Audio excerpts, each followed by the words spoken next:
बिस्मिल्लाहिर्रहमानिर्रहीम। मैं हूं मोहम्मद तारिक और आप देख रहे हैं सुबहान टीवी। आज की न्यूज़ ये है कि इसराइल ने बमबारी करते हुए एक हॉस्पिटल को निशाना बनाया और उसमें मासूम बच्चों समेत 500 लोगों को जो कि ज़ेरे इलाज थे उनको मौत की नींद सुला दिया। असल में हमें ये समझना है कि इसराइल इस टाइम चाह क्या रहा है और क्यों वो मासूम लोगों के ऊपर लगातार बमबारी कर रहा है। मैं इसकी आपको तफसील इस तरह से स्टार्ट करता हूँ। इस टाइम पे इसराइल के 4 मेन टारगेट हैं जिसको वो जल्द अज जल्द हासिल करना चाहता है। इसकी इब्तिदा 1717 में फ्री मेसन नामी तंजीम को इन्होंने कायम की और अपनी स्ट्रगल का आगाज किया। ये तब के इनके 4 टारगेट हैं जिसको ये हासिल करना चाहते हैं। पहला टारगेट ये कि जल्द अज जल्द आर्मगेडोन हो। आर्मगेडोन एक बहुत बड़ी जंग है जिसका जिक्र बाइबल में भी है और इसका जिक्र अहादीस की किताबों में भी आता है। अहादीस की किताबों में इसका नाम मलहमतुल उज़्मा के नाम से है कि एक बहुत बड़ी जंग होगी यहूद और मुसलमानों के दरमियान और इसमें मुसलमानों का बहुत ज्यादा नुकसान होगा। नंबर 2, ये चाहते हैं ग्रेटर इसराइल कायम करना, यानी जंग के नतीजे में ये चाहते हैं कि सारा अरब इनका है और सारा अरब इनकी सरजमीन है, इनके आबाओ अजदाद की सरजमीन है और उस पर वो दोबारा से हुकूमत कायम करना चाहते हैं। और तीसरी चीज, जब हुकूमत कायम हो जाए तो उस दौरान जहां पर मस्जिद अक्सा कायम है उसको शहीद कर दिया जाए और शहीद करने के बाद वहां पे थर्ड टेंपल बनाया जाए। ये टेंपल, फर्स्ट टेंपल इसको हजरत दाऊद अलैहिस्सलाम ने बनाया था और फिर उनके बेटे हजरत सुलेमान अलैहिस्सलाम ने, और इसकी तफसील में मैं बाद में बात करूंगा। और चौथा टारगेट ये है कि एक पत्थर है, मुकद्दस पत्थर, जिन पर इनके तमाम बादशाहों की और तमाम अंबिया की जो यहूद में या फिर बनी इसराइल में पैदा हुए उनकी ताजपोशी उसी पत्थर पे होती थी। वो जल्द अज जल्द वहां पे पत्थर ला के रखा जाए और वहां पे उनका मसीहा आके बैठेगा जिसको वो मसीहा कहते हैं और हम उसको दज्जाल कहते हैं। ये टारगेट है जो कौम यहूद जल्द अज जल्द गेन करना चाहती है। एक बात याद रखें कि इनकी हर चीज बहुत ज्यादा कैलकुलेटेड है और हर टाइम को ये बहुत ज्यादा परख कर आगे बढ़ रहे हैं। एक तंजीम है फ्री मेसन तंजीम, 1717 में कायम हुई।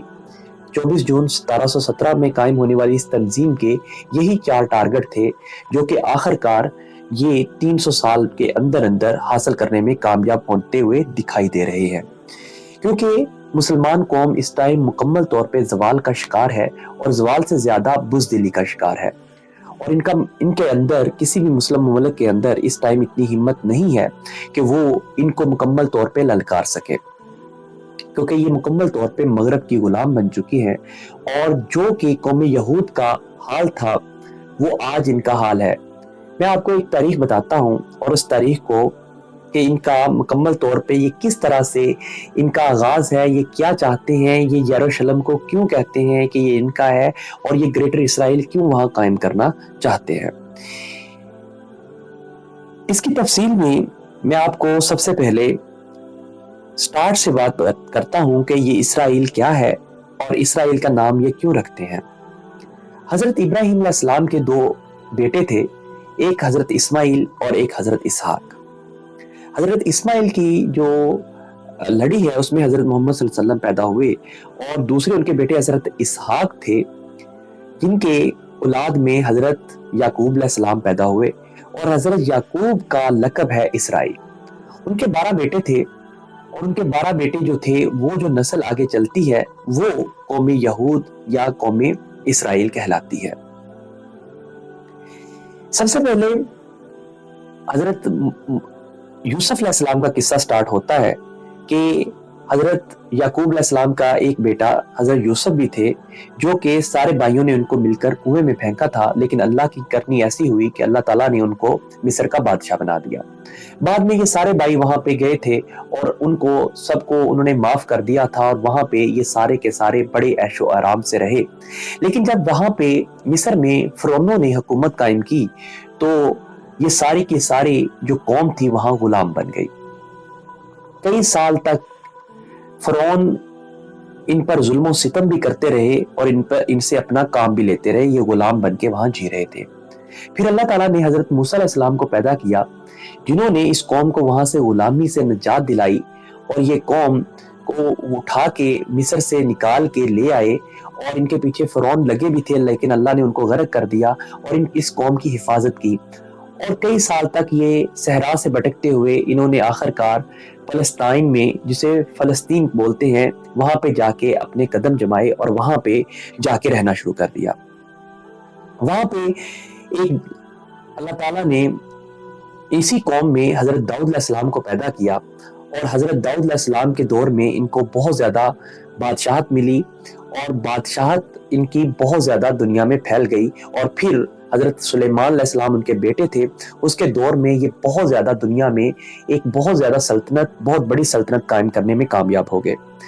हजरत दाऊद अलैहिस्सलाम ने एक टेंपल शुरू किया था और उसके बाद में हजरत सुलेमान अलैहिस्सलाम ने कंप्लीट किया। वो टेंपल सबसे फर्स्ट टेंपल था जो हजरत दाऊद अलैहिस्सलाम ने कायम किया था। उस टेंपल में वो बैठ के बादशाहत करते थे और पूरी दुनिया के फैसले करते थे। हजरत दाऊद अलैहिस्सलाम के बाद कई अरसा के बाद जब इनकी जंग हुई एक बाबल के बादशाह बाबुकट नसर से, तो उसने इस टेंपल को मस्मार कर दिया। फिर दोबारा ये कौम यहूद उसी शहर में जाके बसी और फिर दोबारा इस कौम को अरूज मिला। इन्होंने सैकड़ों टाइम उस टेंपल को तमीर किया।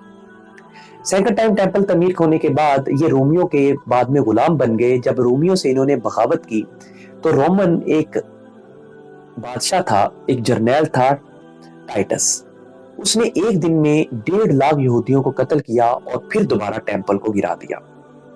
ये सन 17वीं ईस्वी की बात है, यानी हजूर सल्लल्लाहु अलैहि वसल्लम की पैदाइश से 500 साल पहले की। ये तब से टेंपल गिरा पड़ा है और ये कौम मुकम्मल तौर पे बिखर गई और मुकम्मल तौर पे यरूशलेम तबाह कर दिया गया। और तब से उस वक्त तक ये मुकम्मल तौर पे उसकी दोबारा से उसी टेंपल की तामीर करके वही मुकाम हासिल करना चाहते हैं जो हजरत सुलेमान अलैहिस्सलाम के दौर में इनको हासिल था। ये कौम अल्लाह ताला की बड़ी लाडली थी, लेकिन इन पर अजाब इस तरीके से आए कि जब जब इन्होंने अल्लाह ताला की नाफरमानी करना शुरू कर दी, तो रात से इनहराफ करना शुरू कर दिया, तो इन पर अजाब आने शुरू हो गए। ये लोग अल्लाह ताला के बहुत ज्यादा एक लाडली कौम थी। इस कौम के लिए अल्लाह ताला मनसलवा भी उतारता रहा और इस कौम को इनके ऊपर गर्मी होती तो बादल साया करके रखते, लेकिन जब इन कौम ने उन सारी अल्लाह ताला की आयत का इनकार किया तो इन पर अजाब के कोड़े बरसे और ये कौम जलील होकर रह गई।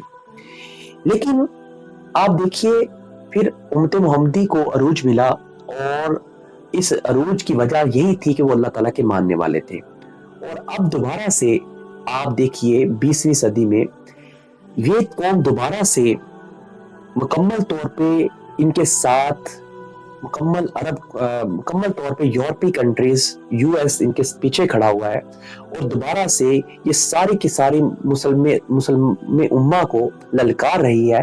लेकिन मुसलमान उम्मा में इतना भी हौसला नहीं है कि ये इनके आगे उफ तक कर सके, यानी मुकम्मल तौर पे मुसलमान इनके गुलाम बन चुके हैं। अहादीस की किताबों से ये साबित है कि अब जो ये कर रहे हैं, ये इनका जो टारगेट है वो मुकम्मल तौर पे अरब को हासिल करना है और ये अरब हासिल कर लेंगे। और सिर्फ मक्का और मदीना में हासिल नहीं, उसको कंट्रोल हासिल नहीं कर सकेंगे, क्योंकि वहां पे अल्लाह के फरिश्ते ऐसे मौजूद हैं जो उसकी हिफाजत कर रहे हैं। आखिरकार ये ग्रेटर इसराइल कायम हो जाएगा और मुसलमानों पे बहुत बड़ा अजाब का कोड़ा बरसेगा, इनकी खामोशी की वजह से और बुज़दिली की वजह से और अल्लाह के अहकाम के इनकार की वजह से। और सबसे बड़ा ये अजाब अरबों पे आएगा और अरबों से सारे कंट्री उनके हाथ से निकल जाएंगे, चाहे वो शाम है, चाहे लबनान है, चाहे उर्दन है, चाहे सऊदी अरेबिया है, चाहे मिस्र है, चाहे इराक है। और ये बहुत जल्द होने वाला है और यहूदी इस चीज़ को बहुत कैलकुलेटेड तरीके से कर रहे हैं और इतनी ظالمانہ طریقے سے مسلمانوں کو مار رہے ہیں، اور یہ جو خاموشی ہے مسلمانوں کی، یہ ان کو لے ڈوبے گی۔ آنے والے دنوں میں آپ کو ایسے حالات بنتے ہوئے دکھائی دیں گے جو احادیث سے مکمل طور پہ ثابت ہے۔ نیکسٹ ایپیسوڈ کے لیے اجازت چاہتا ہوں۔ اللہ حافظ۔